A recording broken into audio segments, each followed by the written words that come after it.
Ever since the Nintendo Switch was released, it has been met with near universal praise.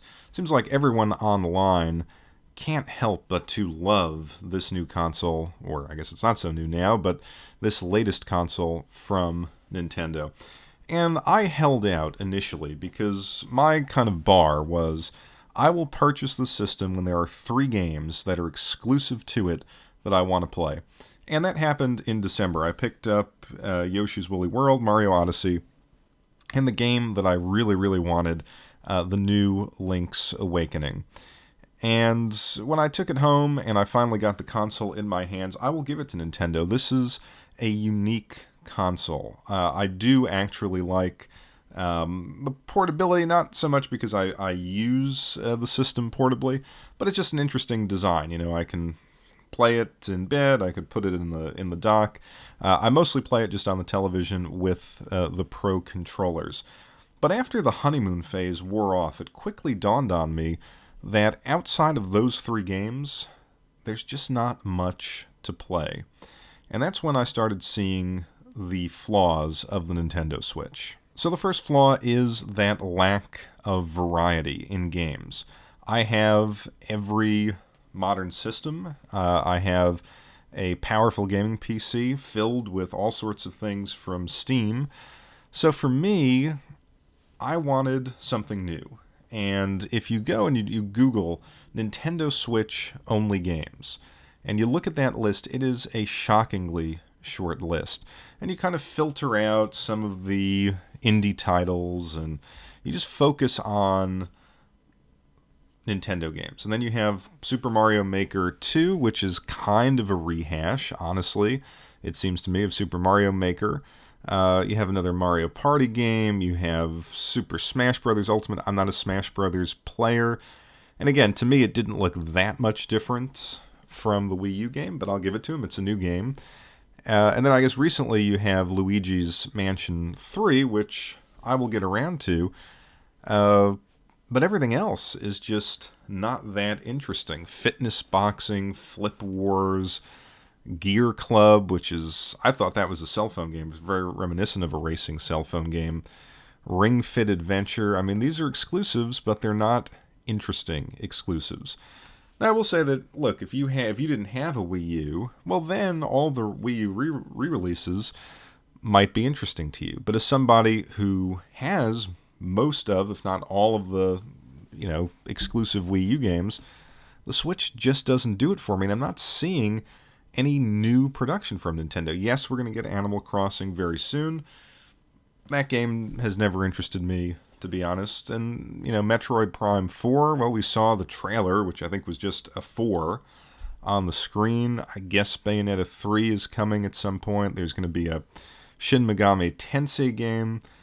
But boy, aside from that, there really isn't much to play. So then as a Switch owner, you find yourself in the position of saying, well, there's not a lot of true exclusive games, so let's see what else there is to play. And that's when you run into the second major problem with the Switch. And that is that the majority of its games on the eShop, and I'm not talking about the low-effort shovelware stuff, but the majority of solidly made, interesting, playable games I can play better versions of for less money on other systems, whether that's another console or whether that's on my gaming PC. So if you look online, all the influencers will tell you, oh, but it's portable. It's I love playing Game X on the bus and stuff like that. And it's almost as if Nintendo has paid all of these people to constantly make that point. Listen to your favorite video game influencer on YouTube when they talk about Switch, and just think how many times, video after video, they will make that observation. Well, the graphics on Rocket League aren't that great, but it's portable. I can, take it with me to the bathroom. I can take it on the bus. I can take it on the train. Well, in the past, that really wasn't the only selling point of a portable console. It had its own unique games. Think of the PSP. Think of the 3DS, for that matter. So I can't see myself buying a game that I already own just to potentially play it portably. And I think for adults, and I think the Switch actually appeals to millennials, people who were, probably in their late 20s to late 30s who grew up with Nintendo systems. I don't know how much we really play portably. I mean, I don't have a train commute where I can actually sit down. I drive to work. And when I'm home, I want to play it on the big screen. It's better performance anyway on the big screen. And only occasionally will I take the system, sort of lay in bed, and play a portable game. So, not really a selling point when you consider that most of the other games you can play elsewhere for a lot less money.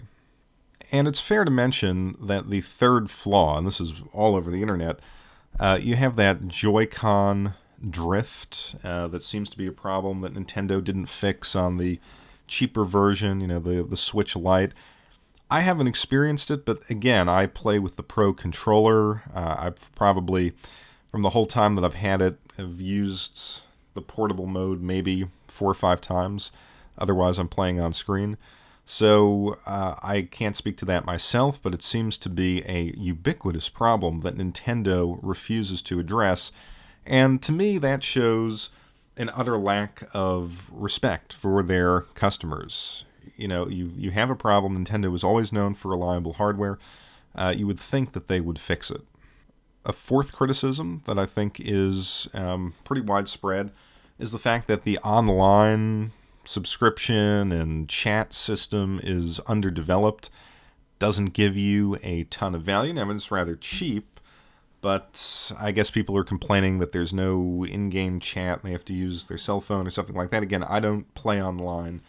I don't have a subscription for any of the consoles for online play, so it's not something I can speak to directly. But again, just generally, you would think that 2017 to 2020, at that point, the people at Nintendo would develop a robust online system. And I've always said if they did, they could do a lot of interesting things. Not just a game subscription for, I guess, a couple SNES games, but, a game subscription for entire libraries. I've said that, back on the Wii U, you have this tablet. Why not re-release old Nintendo powers? And then you can kind of flip through, read about a game, click on the screenshot, and just launch the game. I've thought, that would be absolutely amazing and worth the monthly fee beyond just being able to, have multiplayer.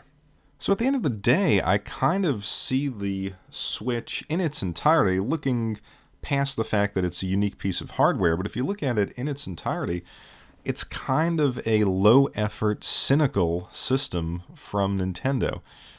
They're not really churning out a lot of games. They're leveraging the fact that they want to get as many indie developers on there, and they're charging a premium for content that you can find elsewhere. It's just not what I would expect from Nintendo.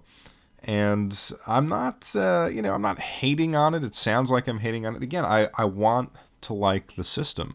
When I was, like I said, in that honeymoon period, once I had kind of gone through those games, I wanted something else to play. I wanted something else unique to play, and I wound up downloading things like The Tourist or The Golf Story, which were okay. I mean, they're fun little games, but I wanted a full-fledged, high-quality Nintendo game, and I didn't find it. And the result is the Switch, since, I would say, early January, mid-January, is collecting dust. I would like to see Nintendo turn the tide here and really start producing those high-quality games, but based on the track record so far with this system, I just don't expect it.